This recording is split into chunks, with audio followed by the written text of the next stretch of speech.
Hi, my name is Jennifer Miller, and I have the privilege of sharing a little bit about myself with you with this literature biography.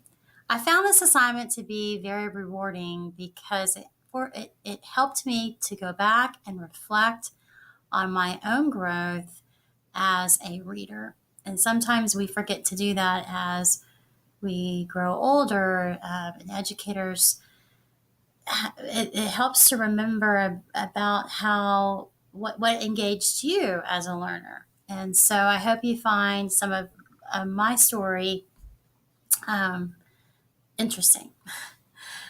So I want to begin with the early years. And that really, the early years shapes all of our experiences as learners. And I was blessed with a mother who was a very strong and active reader.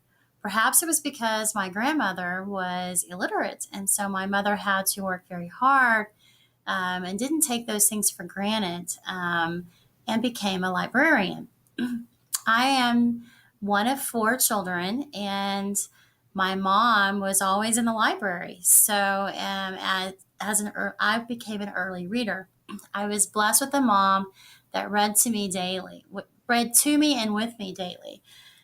And also, we, I don't remember a time when my mom has not had books and especially children's books around her home. She still does to this day. She has 9 grandchildren, and many of the books that we read together are still there.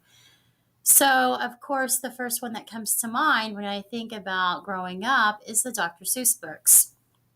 And those were books that my mom read to me at a very young age. But when I started thinking about this, working on this assignment today, and thinking about those early years, I also remember the many nursery rhymes that she would sing to me. And Richard Scarry was a wonderful author, and he had a lot of children's books, things about how things work, and not just nursery rhymes, nursery tales. And so the Richard Scarry books were books that we had in my home, and my mom read those books to me, and I still read them to my I read them to my 2 boys and to my nieces and nephews. Also, we had a lot of Disney books at our home. So one of my favorite ones was the Jack and the Beanstalk take of Mickey and the Magic Cloak. But I was fascinated with Disney at a young age, and of course, we also had those golden books that we all read probably growing up. One that I really remember reading a lot was A Little Red Caboose, probably because I had 3 younger brothers and they really were fat. Some of them were fat. Some of my brothers were fascinated with trains. So, thinking about the early years, I want to go back. I forgot this part. My mom actively involved us in the public library. So, in the early 80s, we would have story time each week. Even in the summer, there were reading challenges. But when we would go to story time, it was a fun time. So it wasn't just about reading, although there was a story that we read aloud. There was also an art activity where students were, I guess, readers, not really students, participants, would make things with their mom. So I remember going to story hour and getting to meet the guest author and they had a different guest author every week, and they would be dressed in a costume, and they were very enthusiastic, and sometimes they would bring musical instruments while they read the story. And so the library for us growing up was a fun place where we not only got to check out fun books to read, we got to meet very interesting characters, we got to sing songs, and we got to have art time and creative tasks as well. So the library was and still remains a creative place for me to go.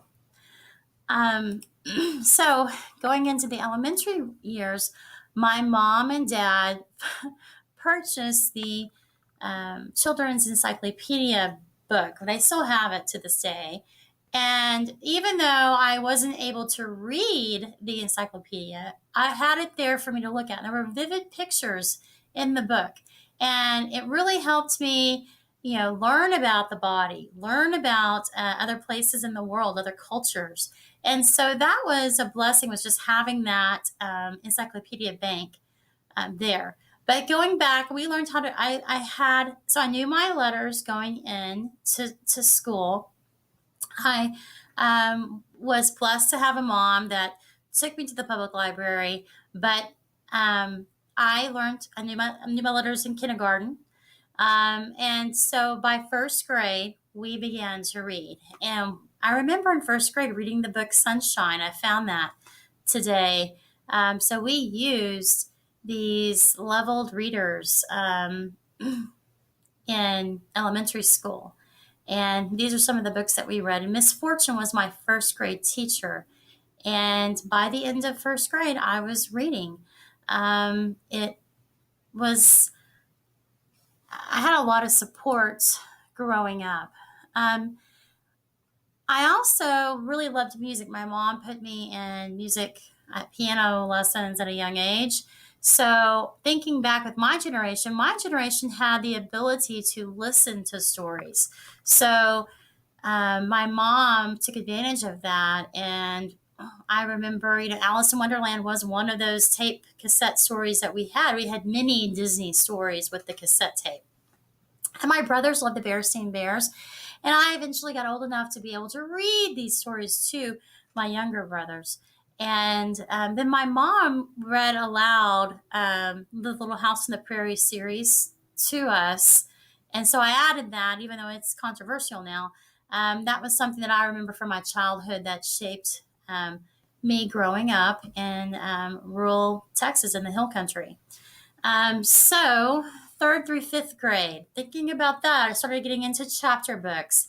And again, I was still going to the library, and would remember you could earn points and you could get a free ticket to Six Flags. So we started participating in these summer reading challenges. And that really, I was very motivated to get those, to do that. So some of the books that I read growing up in elementary school were chapter books. I started with the Hardy Boys series, Nancy Drew, the Boxcar Children. I love Beverly Claridge books. So there are many of those books that I still have a couple of them on my mom's shelf today. But these are some of the books that I related to well. And then also, I was in musicals in third through fifth grade. So even though this is a share about my literature biography, I would have to add that as well, because I think that did shape who I became. So Annie and Down by the Creek Bank were two musicals that I was in growing up. And so that did shape me as a reader. Going into middle school, I became a little bit darker, like most probably students. I started reading science fiction books. When I was in fifth grade, the Challenger blew up, and I remember watching that live with my fifth grade class. We were taken to the cafeteria, and they rolled out an old TV, and we gathered around the TV and watched that. And I'm sure you remember that that was they really, and weekly readers, we would have weekly reader activities that centered around that. And so I became very interested in space at a young age in science. So looking back, I really liked the Choose Your Own Adventure series. I just couldn't get enough of it. It's probably that's a precursor to the survival books that my son reads now. So that really was motivating, and I really liked the Heinlein books too. So Friday was probably my favorite book that he wrote. But moving on, of course, in middle school, I discovered that I was becoming a young lady. And so the books that I just could not put down, one was the Sweet Valley High series. I mean, there was over 50, well, actually 70, I don't remember how many books. There was lots of books. And you could go and buy them in bulk. And I remember asking for those for Christmas one year because it was probably very similar to some of the teen stories that we hear about now. But 15 with Beverly Clary, that was another book that I loved. Like I said, I loved her books as a young elementary school student, and so in middle school I continued reading her book. And then of course I started subscribing to magazines. So in the early 90s, that was really what you did. And so I started reading a lot of teen magazines, and I had subscriptions to many. Um, in high school, going up into high school, I was blessed with a lot of great teachers. But in eighth grade, I had a teacher Miss Kelso, who read Huckleberry Finn and Mark Twain aloud to us. And so that's the first time I really remember. I don't remember anyone in middle school reading anything aloud until eighth grade. So something happened in middle school. My teachers would read things aloud in elementary school, but then sixth and seventh grade, I realized today I don't even remember who my English teacher was. So I don't know if they really made a big impact on me, but Miss Kelso sure did. And so she read those two stories to me, and again, that's something that may not be politically correct today, but I learned to become interested in Mark Twain due to that experience. And then we read To Kill a Mockingbird also, but we read that on our own. And we had an essay test, and I really enjoyed that story. So that was something that I really enjoyed.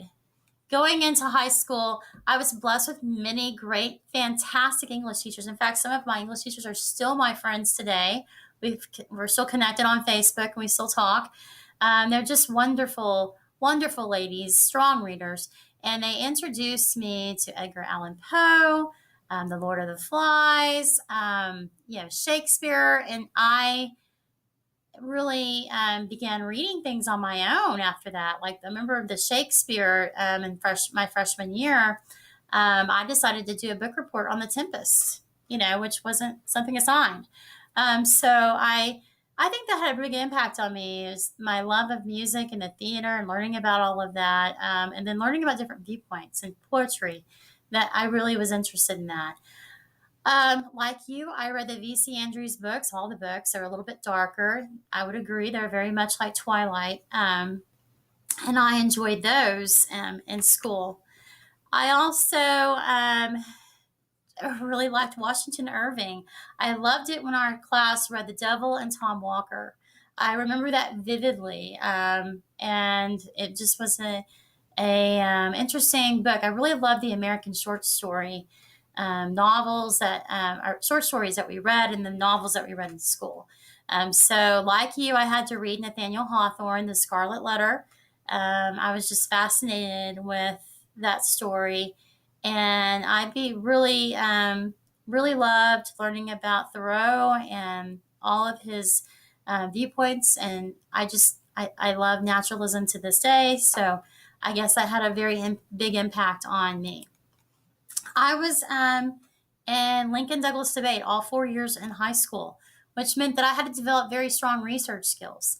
And because of that teacher, who was an English teacher, Miss Sherry Boardman, she introduced me to different philosophers. So I went ahead and added that to this slide because I really feel like that one class taught me to look at things from different perspectives and taught me to be able to argue and think critically about information.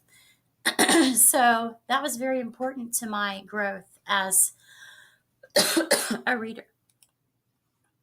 And then leaving high school and entering the university, I had a history teacher who had us read lies my teacher told me when I was student teaching.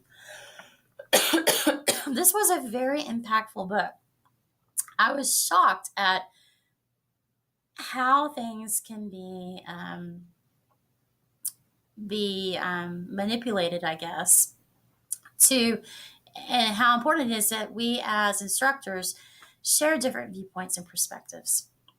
So that's a little bit about me as a reader. I hope you enjoyed this video, I know that I really enjoyed the exercise and appreciate the idea to maybe do this with my students in the future. Thank you.